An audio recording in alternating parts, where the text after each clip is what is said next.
Hai guys, ketemu lagi di channel Vintage Sentinel. Dalam konten kali ini kami akan mengulas tentang starter tangan atau starter elektronik yang tidak bisa menyalakan mesin motor, padahal kalau menggunakan starter kaki motor bisa langsung nyala. Akan kami kupas tuntas, tapi sebelumnya silakan untuk like, share, dan subscribe agar tidak tertinggal dari konten-konten terbaru Vintage Sentinel ya guys.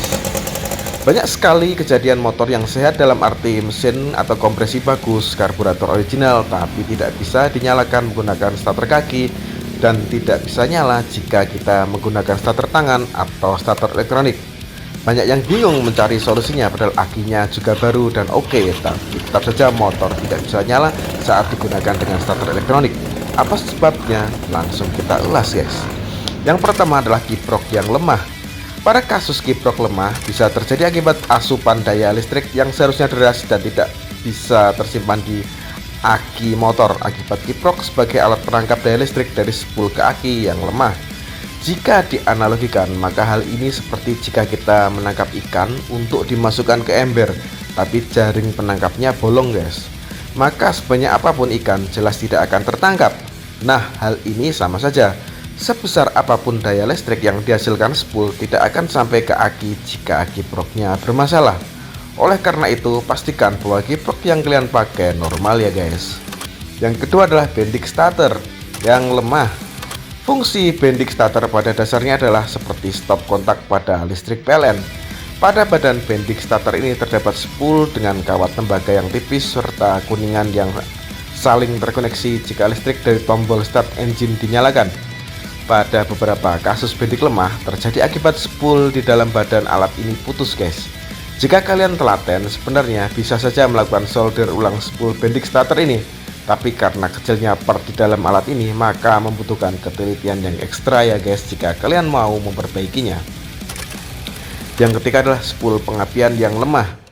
Sebenarnya hal ini adalah masalah klasik yang memang wajar, di mana spool yang sudah dipakai selama 25 tahun pada motor 2 tak, tapi karena tidak terlihat maka banyak yang mengabaikan kondisinya guys.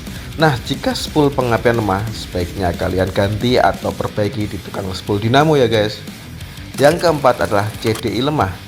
CDI adalah kelanjutan dari spool, di mana pada CDI ini pengapian dalam bentuk elektronik akan dihasilkan dan diserahkan ke koil sebagai kelanjutannya, dimana jika CDI yang lemah maka seberapa besar api yang dihasilkan spool tidak akan mampu diteruskan oleh CDI dan ini akan berlanjut ke busi. Pertanyaannya, kenapa bisa CDI dengan api lemah tidak bisa membuka starter elektronik, tapi CDI lemah bisa digenjot dengan starter kaki? Nah, jawabannya adalah genjotan kaki lebih keras dan cepat memutar engkol, sehingga lebih mudah pula menghasilkan api yang besar saat diputar oleh selah kaki guys. Hal ini berbeda jika dilakukan oleh elektronik starter yang putarannya lebih ringan. Jadi jika cuma muter ringan dan api kecil ya jelas mesin tidak akan respon dengan engine on atau susah menyala guys. Yang kelima adalah koil yang lemah. Koil adalah piranti untuk melipat gandakan tegangan dari 12 volt dari spool menjadi ribuan volt, sehingga terjadi pembakaran yang besar pada busi. Banyak kasus koil bawaan yang usianya sudah tahunan tidak mampu lagi memberikan asupan api yang besar ke busi dalam konteks putaran engkol yang rendah. Hal ini kaitannya dengan elektronik starter yang cuma diengkol oleh dinamo starter yang minim putaran guys. Hal ini cuma menghasilkan voltase yang kecil sehingga busi kurang bisa memberikan api yang dibutuhkan oleh pengapian di ruang bakar, sehingga timbul kasus saat selah jereng. Namun karena intensitas yang kurang saat di starter elektronik gak mampu ngangkat karena api yang dihasilkan kecil akibat putaran magnet tidak secepat dan sebanyak selah saat menggunakan kaki guys. Yang keenam adalah busi yang lemah. Nah, kasus ini adalah kasus klasik. Busi sebagai ujung tombak pembakaran haruslah dalam kondisi prima. Jika busi tidak maksimal atau jarak antara anoda dan katodanya terlalu jauh, misal, maka elektronik starter juga kurang maksimal jadinya. Penggunaan busi palsu atau KW juga sering memicu permasalahan elektronik starter yang susah on, namun jika diengkol kaki menjadi jereng. Solusi dari hal ini bisa dengan mengganti busi yang sudah bermasalah tadi dengan busi yang baru, yang asli atau yang berkualitas bagus pastinya guys. Yang ketujuh adalah karburator kurang suplai BBM.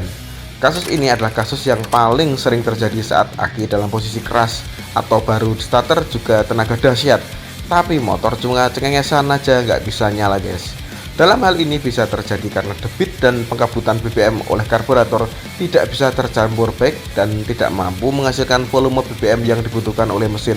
Dalam arti, api yang terbentuk akibat sulutan dari busi kurang mampu mengentak kompresi piston sebagai pembakaran sehingga tidak bisa nyalakan mesin motor kalian saat kalian starter elektronik, guys. Solusi utamanya usahakan karbu original. Banyak kasus karbu KW yang senasib seperti ini, guys. Disetel sampai pusing tetap bernasib sama. Ada baiknya jika kalian ingin elektronik starter kalian berfungsi normal, utamakan karburator originalnya. Dan jika karbu kalian tua, cukup ganti dengan repair kit karbu saja, guys, daripada ganti karbu yang di bawah 200.000 ke bawah. Karena karbu yang harganya 200.000 ke bawah itu kualitasnya kurang memuaskan, guys. Yang kedelapan adalah kompresi yang bocor. Pada motor 4 tak ataupun 2 tak, jika kompresi sudah bocor, maka daya yang terbentuk tidak akan bisa maksimal. Dalam arti akan ngobos atau bocor. Kompresi bocor bisa diakibatkan oleh ring piston yang aus, piston yang baret, liner yang baret, atau karet seal crack as yang bocor pada motor 2 tak, atau seal klep yang aus pada motor 4 tak, guys. Nah, jika kompresi bocor, maka daya yang terbentuk akibat percikan api dari busi dan pengambutan dari karburator akan sia-sia saja, guys, karena tenaga akan bocor sehingga hentakan daya starter elektronik akan kecil saja, sehingga cuma cengengesan saat di starter tangan atau menggunakan elektronik starter, guys. Solusinya ya sebaiknya perbaiki, cari penyebab bocornya kompresi dari bagian mananya. Bisa akibat ring, bisa akibat piston, stang piston, seal. Nah, karena jika kompresi bocor tidak bisa atau tidak kalian perbaiki, selain starter elektronik jadi tidak bisa maksimal, efek lain adalah tenaga motor akan menjadi drop pastinya, guys. Yang kesembilan adalah pelor one way macet atau aus. Nah, di bagian kiri, tepatnya di belakang magnet starter, ada satu alat yang namanya pelor one way starter yang berfungsi sebagai pengubah arah putar magnet dari on saat starter tangan kemudian jadi off saat lepas dari gigitan gear one way starter saat sudah jalan, guys. Nah, banyak kasus pada pelor one way tersebut pernya putus atau pelor one way-nya porotol sehingga timbul gejala kretek-kretek saat starter elektronik atau saat di starter tangan meskipun akinya baru, bendik baru, tapi tetap tidak bisa nyala. Nah, jika kondisinya demikian, kalian bisa cek bagian pelor one way starter ini, ganti jika memang patah atau hilang pelornya, guys. Yang ke-10 adalah gigi dinamo starter yang aus. Harus kalian pahami bahwa 25 tahun kinerja motor, di mana saat dinamo starter saling berputar dengan gigi one way starter akan mengakibatkan antar gigi dinamo starter jadi ompong, guys. Nah, banyak kasus saat starter tangan cuma terdengar suara sering saja tanpa ada tanda-tanda motor bisa nyala. Nah, dalam kondisi ini solusinya kalian bisa cek gigi pada dinamo starter, pastikan giginya utuh sehingga dapat terjadi koneksivitas antara gigi one way starter, antara magnet dan one way-nya, guys, sehingga dapat maksimal kembali elektronik starter kalian. Yang ke-11 adalah dinamo starter yang lemah. Pada kasus dinamo starter lemah biasanya akibat cool booster yang lemah, atau bisa juga akibat kuningan dari dinamo starter habis termakan oleh putaran. Bisa juga akibat spool yang terbakar. Oleh karena itu, jika ada indikasi dinamo memutar cuma lemah, bisa kalian cek dinamo starter motor kalian dan ganti dengan yang baru. Dalam hal ini, harga dinamo starter itu yang original itu mahal banget, guys. Nah, bisa kalian pakai saja dengan dinamo starter yang KW, tapi yang berkualitas, guys, daripada beli yang ori bekas. Karena kondisi part elektronik bekas, utamanya dinamo starter, kalian tidak akan tahu seperti apa.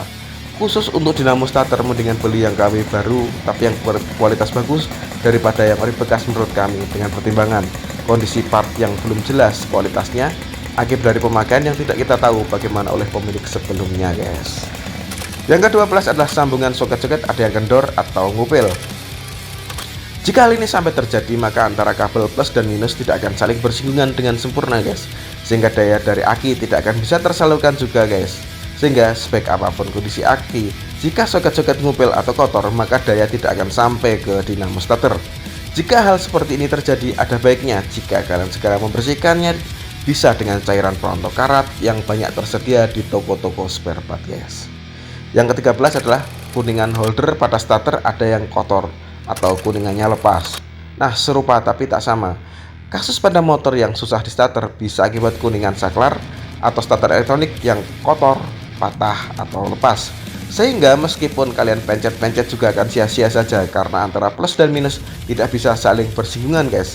Jika sudah demikian, solusinya ya bisa ganti holder, atau jika yang rusak cuma starternya, bisa kalian beli saja tombol pas starter elektronik itu guys, bisa.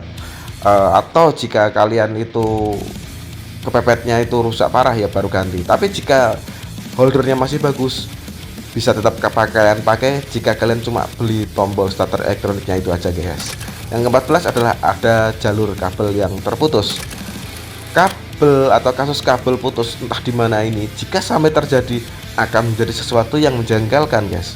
Untuk ngeceknya kalian bisa pakai alat yang namanya avometer. Nah, jika terindikasi ada yang putus antara satu ujung dengan ujung lainnya, kalau rekomendasi kami mending dijamper kabel baru saja guys, dan kabel lama tidak usah dipotong biar tetap rapi, dengan catatan kabel jumpernya yang serabutnya besar sehingga tidak mudah putus atau terbakar guys. Oke, itu tadi konten kali ini, semoga bermanfaat. Terima kasih sudah menyimak video dari kami. Jangan lupa untuk like, share, dan subscribe. Sampai jumpa di video Vintage Sentinel selanjutnya. Wassalamualaikum warahmatullahi wabarakatuh.